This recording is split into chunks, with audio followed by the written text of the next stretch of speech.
तो चलिए आज बात करते हैं अमेरिका की एक बहुत ही अनोखी और फाउंडेशनल कविता के बारे में जिसका नाम है सॉन्ग ऑफ माई सेल्फ। और साथ ही जानेंगे इसे लिखने वाले महान कवि वॉल्ट विटमैन के बारे में भी।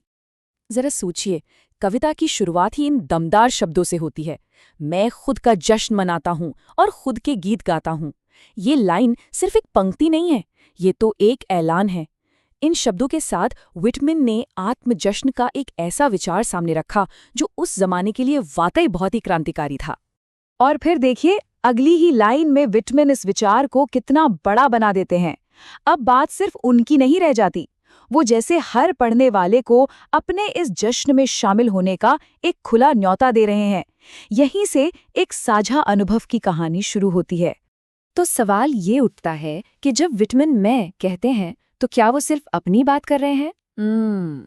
इसका जवाब जानने के लिए हमें पहले उस इंसान को जानना होगा जिसने ये शब्द लिखे। तो हमारे पहले हिस्से में चलिए मिलते हैं उस शख्सियत से जिसने ये शक्तिशाली शब्द हमें दिए, एक ऐसा कवि जिसे बाद में जनता का कवि कहा जाने लगा। ये हैं वॉल्ट विटमैन। इनकी तस्वीर में ही एक अलग सी गहराई और तजुर्बा झलकता है ना?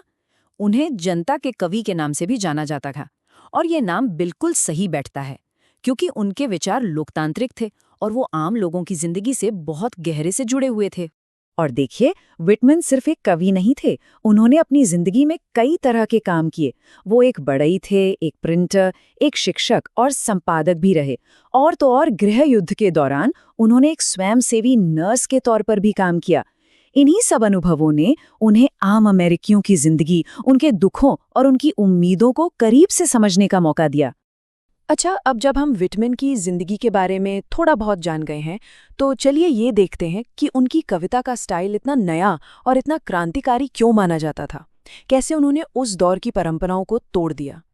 विटमैन ने मुक्त छंद यानी कि फ्री वर्स को अपनाया। अब ये क्या होता है? मतलब एक ऐसी कविता जिसमें कोई बंधी बंधाई तुकबंदी या मीटर नहीं होता। उस समय की ज्यादातर यूरोपीय कविताएं सख्त नियमों में बंधी होती थीं, लेकिन विटमैन की कविता वो तो बस सांस की तरह एकदम स्वाभाविक रूप से बहती थी। लेकिन जैसा कि अक्सर नई चीजों के साथ होता है, इस नए अंदाज को फौरन किसी ने नहीं अपनाया, बल्कि कई आलोचकों ने तो इसे कविता मानने से ही इनकार कर दिया। ये विटमैन के कलात्मक संघर्ष का एक बहुत अहम हिस्सा है, जहां उन्हें अपनी आवाज को मनवाने के लिए लड़ना पड़ा। पर विटमैन की कविता सिर्फ अपने स्टाइल की वजह से ही अनोखी नहीं थी। अब बात करते हैं सॉन्ग ऑफ माई सेल्फ के उस मूल संदेश की, जो आज भी उतना ही गहरा और जरूरी है। और फिर आती है ये लाइन, ऐसा लगता है जैसे कविता का पूरा सार इसी में छिपा हो, क्योंकि मेरा हर एक कण उतना ही तुम्हारा भी है। इस एक लाइन से विटमैन का मैं अब सिर्फ एक इंसान का नहीं रहता, वो हर किसी का बन जाता है। ये अकेले के जश्न को हम सबके जुड़ाव में बदल देती है। और देखिए, यही इस कविता का सबसे खूबसूरत और जरूरी पहलू है। जब विटमैन मैं का जश्न मनाते हैं तो असल में वो हर इंसान, हर चीज और प्रकृति के हर कण में मौजूद एक दिव्यता का जश्न मना रहे होते हैं। उनका ये मैं एक तरह से गहरी सहानुभूति का प्रतीक है, जो कहता है कि हम सब एक दूसरे से जुड़े हुए हैं।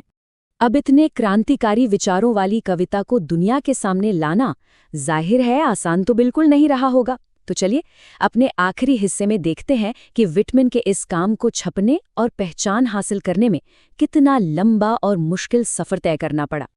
विटमैन की सबसे बड़ी रचना है लीव्स ऑफ ग्रास, और इसकी कहानी भी बड़ी दिलचस्प है।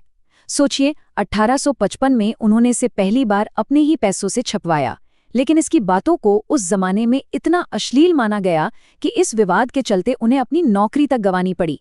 और फिर पूरे 26 साल बाद 1881 में जाकर कोई प्रकाशक इसे बिना काटे छाटे छापने के लिए तैयार हुआ। ये उनकी जिद और अपने काम पर भरोसे को दिखाता है। और एक और मजेदार बात यह है कि जहां अमेरिका में उनके काम की उतनी सराहना नहीं हुई, वहीं यूरोप में लोगों ने उनका गर्मजोशी से स्वागत किया। अमेरिकी व्यक्तिवाद की इस नई और अनोखी आवाज को अक्सर घर से ज्यादा विदेश में सराहा गया। तो अंत में ये पूरी कहानी हमें एक बहुत ही गहरे सवाल के साथ छोड़ जाती है। विटमैन ने तो अपने आसपास की साधारण दुनिया में ही जुड़ाव और दिव्यता को महसूस कर लिया। उनकी कविता मानो हमसे भी पूछ रही है कि क्या हम ऐसा कर सकते हैं। सवाल ये है कि कोई अपने रोजमर्रा के साधारण से जीवन में कुछ असाधारण कैसे खोज सकता है। ये वाकई एक सोचने वाली बात है।